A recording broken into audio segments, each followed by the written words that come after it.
Hey guys, welcome to day 16 Chisel Agility. So Chisel Agility was up on the schedule last week, but I had to get out of the house pretty quick that morning, so I didn't have time to do the full workout, so I did Master's Hammer and Chisel Cardio. So Chisel Agility today for the first time for me, and it was really tough. It was a great workout though. I really enjoyed it. No equipment needed. I think it was about 40 minutes. She always does a really great job talking about the exercises, so I usually don't record unless anything comes to me while I'm doing it.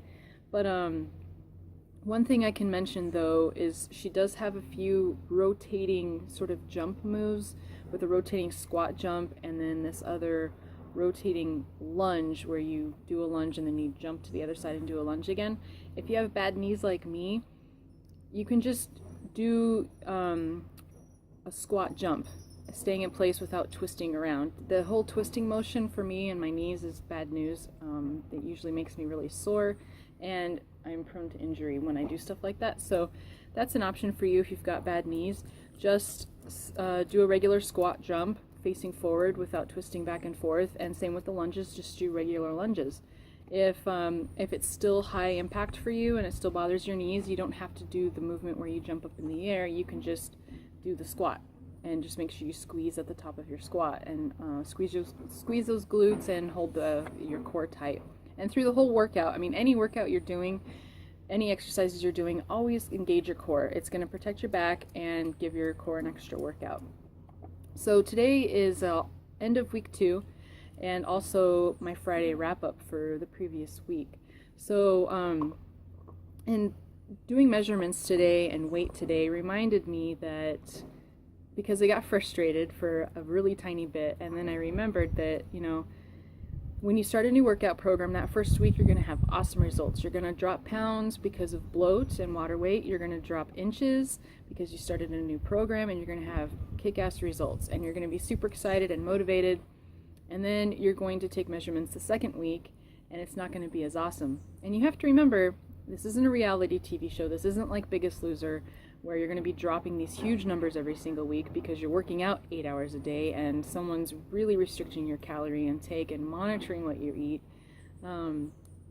And depending on where you're at currently, if you've got, 50 to 100 pounds to drop, you can drop pretty good numbers for a few weeks before it starts to slow down a little bit, and then it'll pick back up again.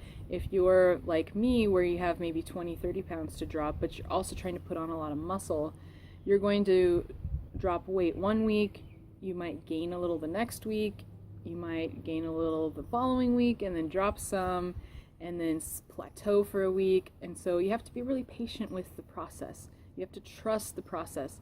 Trust that what you're eating is good, as long as it's from the container lists.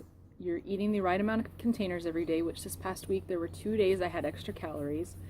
And you're doing your workouts every day.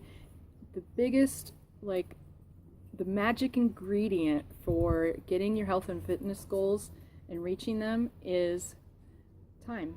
It's consistency, and it's time. It's doing it every single day, eating healthy, working out, eating healthy, working out, eating healthy, working out, day after day after day, and not letting it get to your head when you don't see the results every single week. You can't get stuck on those numbers. You have to think about your non-scale victories, and eventually you're going to wake up a few months down the road, 6 months down the road, a year down the road, and holy shit, you've totally transformed your body, you've totally transformed your health, you've totally transformed your life. So on weeks like this, like for me, where you didn't drop a big number, you didn't drop a bunch of inches, I pretty much stayed the same with my weight, and I dropped a half an inch around my waist. Everywhere else I stayed the same, and in a few places I even gained some muscle, hopefully, right? So when you have weeks like that, think about the non-scale victories. What about this week was better? Did you not miss a single workout? That's a non-scale victory. Did you, are your clothes fitting a little bit better? Did you wear something you haven't worn in a long time because you had gained weight? That's a non-scale victory. Did you get up on time? Not only not miss any workouts, but did you get them all when you wanted to, first thing in the morning before work? That's a non-scale victory. Did you drink more water this week? Did you eat all of your containers, not more, not less? That's a non-scale victory. Those are little things that you should really be proud of. that you did over the course of the week, and not just focus on what that scale says and what the tape measure says. Okay, so I want you guys to remember that it's expected through this journey that you're going to lose some weeks and you're going to gain some weeks and you're going to stay the same some weeks, and sometimes it'll be 2 or 3 weeks before you see the scale go down again. So don't get stuck in your head about that. That's the biggest reason people quit, because in this day and age we're not patient with ourselves, we're not patient with the process, we're not patient with anything. We expect results right now, we expect results yesterday from minimal effort. And remember that it did not take minimal effort to get to where you're at right now. It took years of poor eating and no exercise and bad habits to get where you're at.